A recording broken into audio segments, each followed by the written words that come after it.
ფილმ „ეშმაკის ადვოკატში“ ალ პაჩინოს მიერ განსახიერებული ეშმაკი რამდენიმე ენაზე საუბრობს. გაინტერესებთ რა არის ამის მიზეზი? კინოში თუ ტელევიზიაში ბევრჯერ გვინახავს სხვადასხვა მსახიობის მიერ განსახიერებული ეშმაკის პერსონაჟი. ბევრს ძალიან მოწონს ტომ ელისი ლუციფერიდან, ზოგს მოსწონს მარკ პელეგრინო ზებუნებრივიდან და ფიქრობს, რომ ის ერთ-ერთი საუკეთესოა. ასევე არ შეიძლება არ ვახსენოთ პიტერ სტრომარე კონსტანტინიდან. ზოგს საერთოდაც ელიზაბეთ ჰერლი მოსწონს სურვილებით დაბრმავებულიდან. მაგრამ მოდი გულახდილები ვიყოთ. ალ პაჩინოზე უკეთ მე მგონი ლუციფერი არავის არ უთამაშია. ჩვეულებრივი ადამიანის ნიღაბქვეშ ამოფარებული ალ პაჩინოს ეშმაკი ადამიანების ბედიღბალით თამაშობს. თან ისე რომ თითქოს არც არაფერს აიძულებს. ის ოსტატურად манипуლირებს ყველაფრით და ყველათი. და სწორედ ამიტომ შეგვიძლია ეს განვიხილოთ ყველაზე პირქუშ და საშიშ არსებად, რომლის მთავარი მიზანია ადამიანის შეცდენა. და ამისთვის ის სხვადასხვა ენებსაც იყენებს.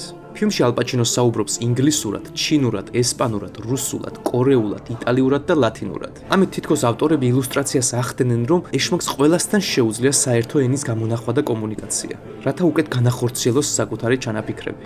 ისე როგორ ფიქრობთ, რომელმა მსახიობმა შეძლო მაინც ამ პერსონაჟის საუკეთესოდ განსახიერება?